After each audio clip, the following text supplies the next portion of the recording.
نفس کیسے کمزور ہوتا ہے، تو یہ کسی ایکسپرٹ سے پوچھنا چاہیے، کسی ماہر سے پوچھنا چاہیے کہ اس کی کمزوری کیسے ہوگی۔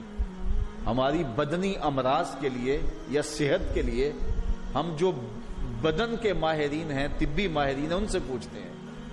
اب روحانی ماہرین سے پوچھیں کہ یہ نفس بڑا تگڑا ہے، اس کو کیسے صحیح کرنا ہے۔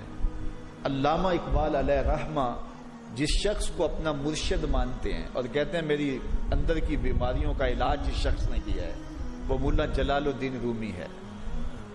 تو جلال الدین رومی ایک معالج کا پتہ دیتے ہیں۔ بعض بات ہمیں کوئی مسئلہ ہوتا ہے تو ہم کسی اپنے ڈاکٹر دوست سے پوچھتے ہیں کہ یار آپ کی نظر میں کون سا اچھا ڈاکٹر ہے جو ہمارے اس مرض کے لیے ہو، کہ ڈاکٹر آگے جس ڈاکٹر کا پتہ بتائے گا پھر وہ باکمال ہی ہوگا نا۔ تو عام آدمی تو ہو سکتا ہے کسی عطائی کا پتہ بتا دے، وہ کہتا ہے مجھے فلاں جگہ سے دم کروایا، مجھے اس سے دم آ گیا، تو ہم دم کروانے بھاگ جائیں گے۔ یہ ایسے ہی ہوتا ہے نا کہ لوگ وقت ضائع کر دیتے ہیں ان چکروں کے اندر اور بیماری کے منہ میں۔ وقتی طور پہ تھوڑا سا نفسیاتی طور پہ وہ ٹھنڈے ہو جاتے ہیں، جب انہیں کوئی دم شم ہو جاتا ہے تو وہ کہتے ہیں نہ میں ٹھیک ہوں، لیکن بیماری اندر پھیلتی رہتی ہے، وہ ڈاکٹر کے پاس جاتے نہیں برابر، اور پھر بیماری اتنی پھیل جاتی ہے پھر علاج نہیں ہوتا۔ تو جب وہ تھوڑا سا ان کو ریلیف ملتا ہے ان کے نفسیات کی وجہ سے تو وہ شور کرنے لگ جاتے ہیں میں بڑا بہتر ہو گیا ہوں، اور عورتیں کہتی ہیں پہنا میں تو ٹھیک ہی ہو گئی۔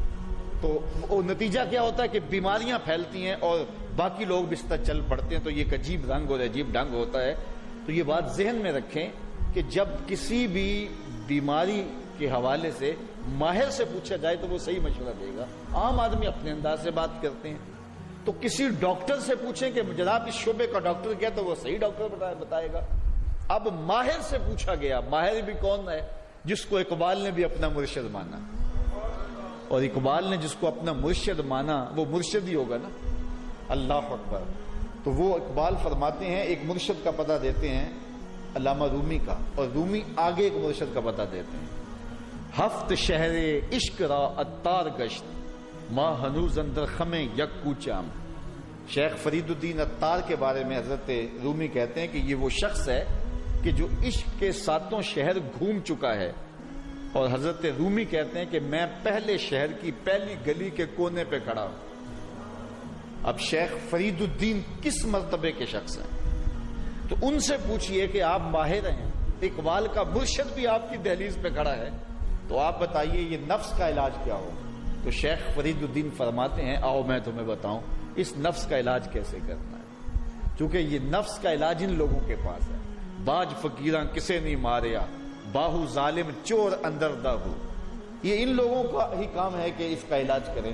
تو شیخ فرید الدین فرماتے ہیں نفس نتواں کش الا باسے چیز بات گوئم یادگیرش اے عزیز۔ نفس نہیں مرتا، لیکن اگر تیرے پاس 3 اسلحے موجود ہیں تو پھر اس کو قابو کرنا مشکل بھی نہیں ہے۔ وہ 3 اسلحے کون سے ہیں ذرا سن لیجئے، اور اس نیت سے سنیے کہ ہم اس ماہ صیام میں اس پر عمل کریں گے اور اپنے نفس پہ قابو پانے کی کوشش کریں گے، کیونکہ یہ تقریر محض تقریر نہیں ہونی چاہیے کہ میں آ کے ہر سال کوئی بات سنا جوں اور آپ ہر سال سن لیں، تو اس سے کیا فائدہ ہوگا اگر ہم عمل نہیں کریں گے۔ تو اس نیت کے ساتھ سنیں کہ یہ ایک ماہر روحانیات کے ماہر نے ہمیں یہ مشورہ دیا ہے کہ اپنے نفس کا علاج کیسے کریں۔ تو کہتے ہیں نفس نہیں مرتا مگر 3 اسلحے ہوں تو ٹھہرتا بھی نہیں ہے۔ پہلا اسلحہ خنجر خاموشی، خاموشی کا خنجر۔ دوسری بات شمشیر جو، بھوک کی تلوار۔ اور تیسری بات نیزائے تنہائی اور ترک ہجوم، اور ایک تنہائی کا نیزہ۔ کہتے ہیں 3 اسلحے اگر تمہارے پاس ہیں تو یہ نفس قابو میں آ جائے گا۔ خاموشی کا خنجر، بھوک کی تلوار اور تنہائی کا نیزہ۔ ایک دشمن بندھا ہوا ہے، 3 اسلحے لے کے دوسرے دشمن پہ ٹوٹ پڑو۔ ماہ صیام میں بھوک تو پہلے ہی کاٹنی ہے، لہذا یہ جو ہے وہ بھوک کا ہتھیار بھی اس کے اوپر جو ہے وہ کارگر ہو گیا۔ اب خاموشی بھی اختیار کریں، کوئی فضول بات اپنی زبان پر ادا نہ ہونے دیں۔ میرے حضور نے فرمایا اگر تم سے کوئی الجھے، کوئی لڑے، کوئی بحث کرے تو تم اسے کہہ دو انی صائمن، جا بابا معاف کر میں نے روزہ رکھا ہوا ہے۔